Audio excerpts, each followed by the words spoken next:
નમસ્કાર, ચંચુપાત ન્યૂઝમાં આપનું સ્વાગત છે। આજના મુખ્ય સમાચારો પર એક નજર કરીએ।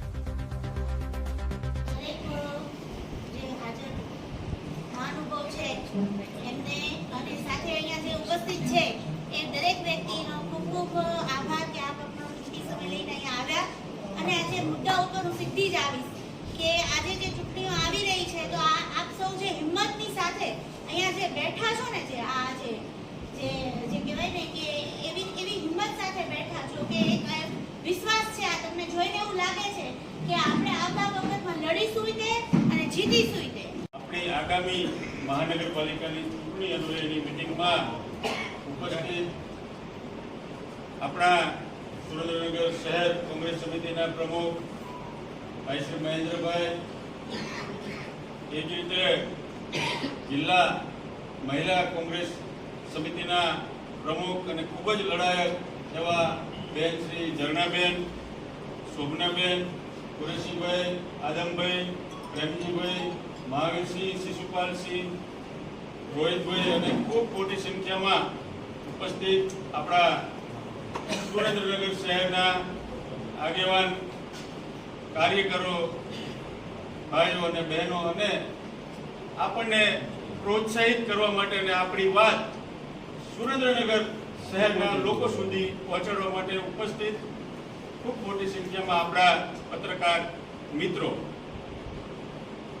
સૌપ્રથમ આજની મીટિંગ એ આપણી આગામી મહાનગરપાલિકાની ચૂંટણી અંગે જે વોર્ડ વાઇઝ ઉમેદવારો નક્કી કરવાના છે અને આપણે ચૂંટણીમાં શું આપણો લક્ષ્ય રાખવું, આપણી સ્ટ્રેટેજી રાખવી, આપણો મેનિફેસ્ટો રાખવો, આ તમામ બાબતોની વિગતવાર 1 to 1 ચર્ચા કરીશું। સાથે સાથે પત્રકાર મિત્રો ખૂબ જ મોટી સંખ્યામાં જ્યારે ઉપસ્થિત છે ત્યારે સુરેન્દ્રનગર શહેરની લાગણીશીલ જનતાને આપના માધ્યમથી એક મેસેજ આપવા માંગુ છું કે જ્યારે આગામી સુરેન્દ્રનગર મહાનગર પહેલીવાર મહાનગરપાલિકાની ચૂંટણી થવા જઈ રહી છે ત્યારે કોંગ્રેસ પક્ષ ખૂબ મજબૂતાઈથી મહાનગરપાલિકાની ચૂંટણી લડશે અને એની અંદર આ હાજર છે એ ઉપરાંત પણ જે પોતાના વિસ્તારમાં કામ કરવા માંગતા હોય, પોતાના વિસ્તારના વિકાસના કામો માટે આગેવાની લેવા માંગતા હોય એવા નવા પાર્ટીમાં કોઈ આગેવાનો જોડાશે, કોઈ કાર્યકર્તાઓ જોડાશે, કોઈ સમાજ સેવકો જોડાશે તો એઓનો પણ આ તકે હું આપના માધ્યમથી એઓને આમંત્રણ આપું છું।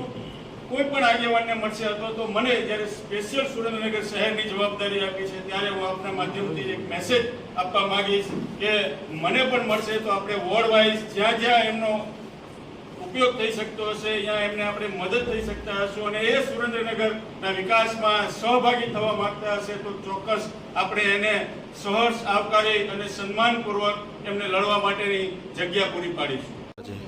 આજે ગુજરાત પ્રદેશ કોંગ્રેસ સમિતિ દ્વારા આખા ગુજરાતમાં મહાનગર તાલુકા પંચાયત, જિલ્લા પંચાયત અને નગરપાલિકાના મહાનગરપાલિકાના જ્યારે મંડાણ મળી રહ્યા છે ત્યારે આજે કોંગ્રેસ શરૂઆત કરી રહી છે કે તમામ જિલ્લાઓમાં, તમામ તાલુકામાં, તમામ નગરપાલિકામાં તાત્કાલિક જલ્દીમાં જલ્દી વહેલી તકે જે ઉમેદવારો જાહેર કરવા માટેની આજે મુહિમ એની માટે થઈને આજે સુરેન્દ્રનગર નગરપાલિકાની ચૂંટણી માટે થઈ અને ઉમેદવાર પસંદગી માટે થઈને એક પ્રક્રિયા આજે ચાલુ કરવામાં આવી છે અને એ પ્રક્રિયા દ્વારા આજે સુરેન્દ્રનગરમાં જે ભય, ભૂખના ભ્રષ્ટાચાર તમામ જગ્યાએ ચાલી રહ્યો છે એની માટે આજે સુરેન્દ્રનગરની જનતા પણ આજે ભારતીય જનતા પાર્ટીને જાકવારો આપી અને કોંગ્રેસને અપનાવવા સંઘરી રહી છે ત્યારે આજે પસંદગીની પ્રક્રિયા શરૂ કરવામાં આવી છે।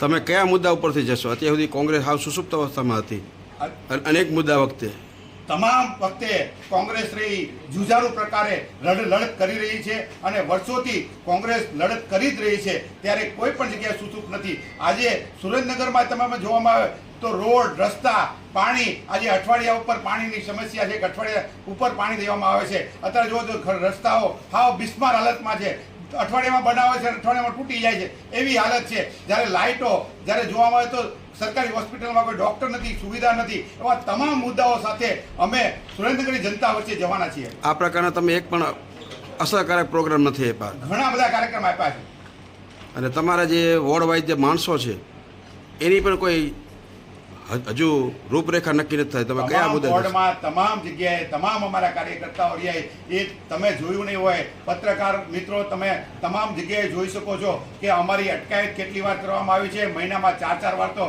અમારી અટકાયત કરવામાં આવે છે. મુખ્યમંત્રી આવે તો અમારા આખી રાત અમારા ઘરે પોલીસ હોય છે. એ પ્રકારની અમારી પરિસ્થિતિ અત્યારે હાલમાં થઈ રહી છે. એમને તમારા પ્રોગ્રામમાં મોટા ભાગે જિલ્લાના કોઈ માણસો નથી હોતા, તમારા હોદ્દેદાર સિવાય કોઈ. જિલ્લાની જનતા તમારાથી વિમુખ છે. તમારે પરપ્રાંતિયોનો આશરો લેવો પડે છે, અન્ય માણસોનો આશરો લેવો પડે. એ બાબતે શું કહેશો? તમામ જિલ્લાના કાર્યકર્તાઓ અમારા એક્ટિવ જ છે, કાર્યરત જ છે. તમામ અમારી ટીમ જબરજસ્ત જોન રીતે કાર્યરત છે.